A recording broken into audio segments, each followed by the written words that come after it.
For this review, we're going to check out a new black metal force that has risen in Europe. Stay tuned for details on the new album from Amalekim.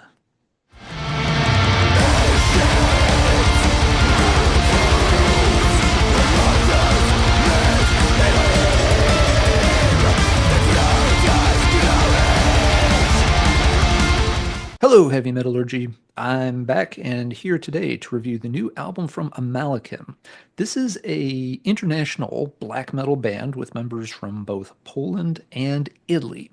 They are releasing their third album titled Shir Hashirim on Avant-Garde Records, and it's coming out on May 2nd. This is their second full-length album for Avant-Garde, the first being on a smaller label.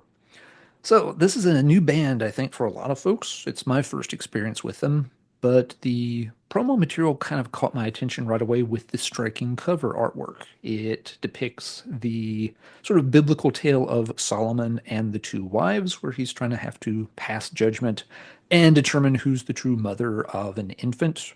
A striking image, and got me curious as to what the band was doing. And it turns out they're in quite a bit. Amalekim, and to be clear, there seem to be multiple ways to pronounce this name. It is an older biblical name from the Old Testament. But nevertheless, the band is drawing a lot of inspiration from Old Testament and also a lot of Hebrew texts. Most of the song titles are taken from Hebrew, although they are also referred to as chants. So I'll just be referring to the songs as Chant 1, Chant 2, Chant 3, which is consistent with the way they are labeled on the track list. So yeah, the band has interesting source material. They also state in interviews and promo materials that the band is interested in a sort of inversion of values. So representing certain things from, a different perspective, kind of turning them inside out a bit. And that definitely puts me in mind of Deathspell Omega when they were doing their trilogy of albums, beginning with Si Monumentum Requires Circumspice, doing that same kind of thing, taking the holy and presenting it in a more profane manner. So right away, there seems to be a good amount to digest with what Amalekim is doing here. Stylistically, some things stand out right away as the band gets the album started with Chant 1. It actually begins in sort of an odd fashion. You hear what sounds like almost a muffled electronic sound, something that could almost pass for a little bit of industrial noise in the background, and a steady scraping noise, as if, steel against stone. There are a couple of spoken vocal lines, but there are some effects added to the vocals. And so right away, you're not sure what to expect next. The album is definitely meant to kind of put you on the defensive almost. You're not sure what direction this is going to go, but you can tell right away that it's not going to be a paint by black and white numbers type of black metal experience.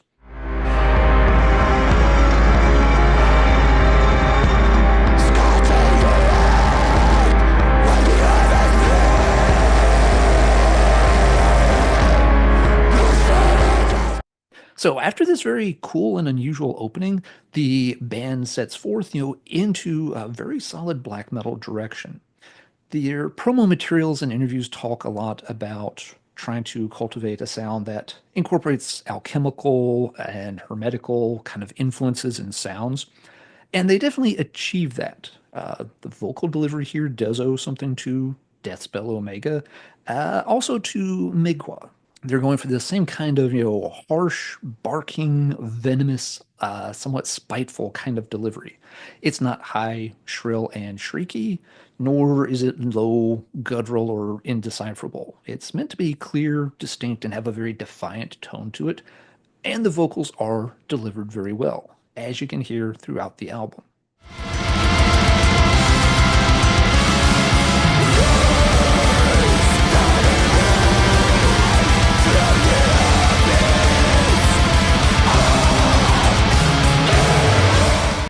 As the album begins to unfold, you notice that while they're drawing a lot of inspiration from, again, things like the Hebrew Bible, with the very name of the album translating as Song of Songs or the Song of Solomon, which is one of the books within the Hebrew Bible, They aren't focused on a very medieval sounding production at all.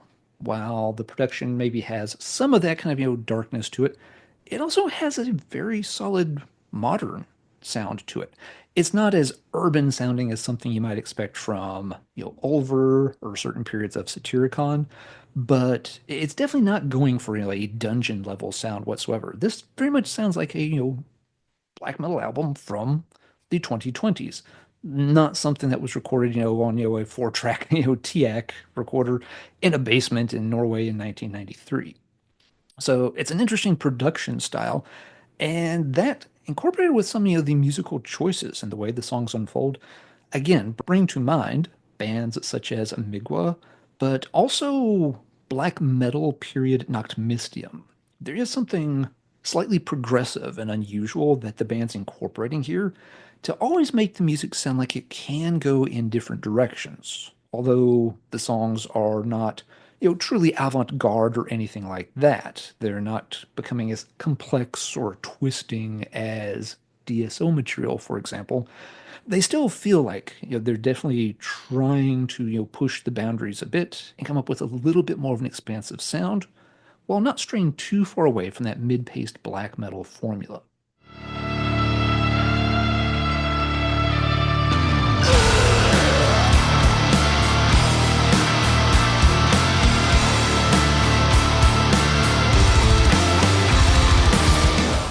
Now, the album certainly can pick up speed at times, although it's not the focus.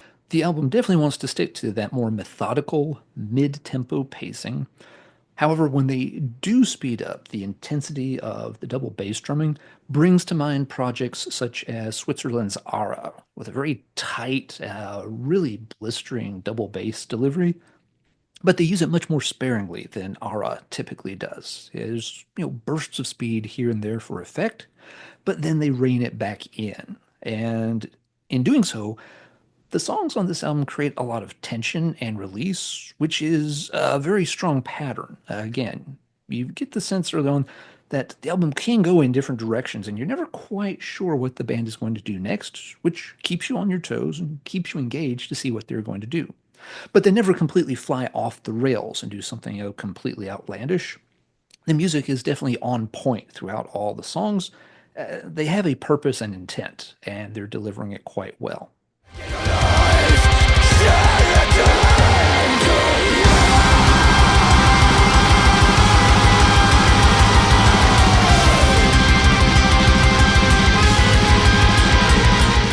As I said at the start of the review, this was my first experience with the band. I have gone back and given their second album a couple of spins. And just for a quick point of comparison for folks who are already familiar with that work, the current album does feel like it's a bit less dark and relies on faster pacing a bit less than that album did. This one feels like the production is meant to be a bit clearer and brighter. And again, the songs are a bit more restrained in their pacing, but I think it works to very good effect. Overall, this album has been somewhat of a difficult one to pin down. While it was instantly likable, it's just been somewhat difficult to really articulate what the band is doing, which I think is to their credit. Again, they're not just trying to clone any particular style or subgenre. They don't fit neatly into any of them. They've got different take of source material, and they're combining elements from a lot of obvious bands. I've mentioned a few of them along the way, but they've combined them in a very unique way, and the end result is very impressive. I've played this album a lot over the past month or so, and I keep finding new bits that appeal to me within it. It's held up to repeat listens very well. And yeah, I'm really interested to see what Amalekim do moving forward. And I hope this album will get on people's radar and folks will check them out. All right, if one very cool and interesting black metal release isn't enough for you, let's do a second one for our call to arms. That was maybe a little more dramatic than it needed to be, but hey, why not? For our call to arms, we are staying in Europe and another international project, this one featuring members from France, Belgium, and the Netherlands. Some of you will already know what it is from that lineup, but yes, Silver Knife have recently released their second full-length album, which is simply titled Silver Knife. came out on April 19th via Amor Fati Records. Silverknife have a very interesting take on black metal. Musically, they are playing the kind of, tremolo picked style with a lot of the same characteristics as some post black metal and black gaze bands go for, where it feels and sounds as if, the music is meant to be kind of uplifting, give this kind of brighter, happy vibe. However, the music of Silverknife overall does not sound that way whatsoever. They're using the same tools that, some of those post black metal projects employ, but the tone comes across very, very different. For one thing, the production here is pretty muffled. It sounds like this is being recorded, from maybe a couple of rooms away. You can still hear everything quite well, but yeah, it is on a lower five production. Not as harsh as something like a, Black Silas, for example, but this is a production that is not meant to be clear or bright in any way, shape, or form. Another thing that makes the tone very, very different for Silverknife is the vocal delivery. It very much focuses on those kind of, wailing, mournful, tortured shrieks that you would think of more with a band perhaps like Nun, classic early Burzum, perhaps a band such as Soulless Grief. So, yeah, there's nothing within the vocal delivery here that is going to be like calm or soothing or lean into that, post black metal brightness. Not whatsoever. So, Silverknife have interestingly found a way to, again, use the playing style that I think has a lot of appeal within the post black metal projects, but they've packaged it into a very bleak and desolate kind of structure, which I think will appeal to a lot of black metal fans. One of the big complaints people tend to have with some post black metal, black gaze, whatever you want to call it, one of the main issues people have with that is that it ends up sounding a little too uplifting, a little too hopeful, which seems a bit at odds with the overall black metal ethos.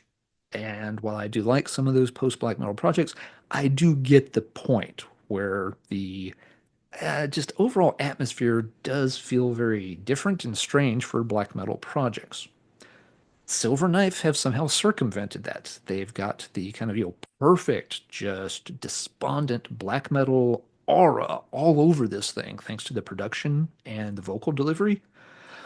But again, underneath it, they are managing to employ those really more catchy, melodic, tremolo kind of guitar lines that are very appealing, kind of, make songs stand out from the post black metal side of things. So kudos to them for finding a way to kind of merge these two things together. And it all comes together with a great set of songs on this album.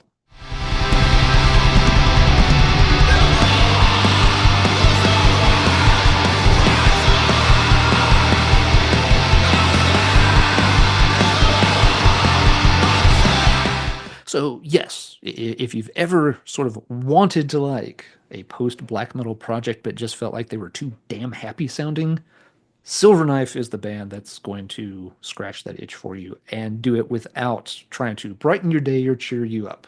You will feel absolutely every bit as despondent and morose as any good black metal album should make you feel. All right, that is going to do it for this particular review. Two really cool albums from two up-and-coming black metal projects that I think are worth a lot more attention from more fans. I hope you'll check them out and enjoy both of them. That's going to do it for this review. So until next time, keep an eye out for more content here on Heavy Metallurgy. And as always, keep banging your head.